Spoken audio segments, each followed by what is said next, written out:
Hi ಸ್ನೇಹಿತರೆ, good morning to all. ನಾನಿವತ್ತು ಒಂದು ಮೋಟಿವೇಶ್ನಲ್ ಮಾತನ್ನು ಹೇಳೋಕ್ಕೆ ಇಷ್ಟಪಡ್ತೀನಿ.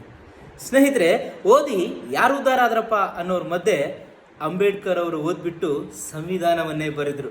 ಹಾಗೆಯೇ ಆಟ ಆಡಿ ಯಾರು ಮುಂದೆ ಬಂದ್ರಪ್ಪ ಅನ್ನೋರುಗಳ ಮಧ್ಯೆ ಸಚಿನ್ ತೆಂಡೂಲ್ಕರ್ ಅವರು ಕ್ರಿಕೆಟ್ ದೇವರಾದರು. ಅದ್ರ ಜೊತೆಗೆ ಸಿನಿಮಾ ಮಾಡಿ ಏನಪ್ಪ ಸಂದೇಶ ಕೊಡ್ತೀಯ ಅನ್ನೋರ ಮಧ್ಯೆ ನಿಮ್ಮೆಲ್ಲರ ಅಣ್ಣವರು ಡಾಕ್ಟರ್ ರಾಜ್ಕುಮಾರ್ ಕರ್ನಾಟಕ ರತ್ನವಾದರು. ಹಾಗೆಯೇ ದುಡಿದು ಯಾರಪ್ಪ ಉದ್ಧಾರ ಆಗ್ತಾರೆ, ಯಾರಪ್ಪ ಬೆಳೀತಾರೆ ಅನ್ನೋರ ಮಧ್ಯೆ ಅಬ್ದುಲ್ ಕಲಾಂ ಅವರು ಶ್ರೇಷ್ಠ ವಿಜ್ಞಾನಿಯಾಗಿ ರಾಷ್ಟ್ರಪತಿಗಳೇ ಆದರು ಅಲ್ವಾ.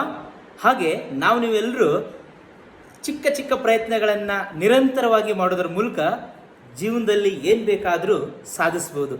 ಓಕೆ, ನಮ್ಮ ಪ್ರಯತ್ನ ನಿರಂತರವಾಗಿರಲಿ.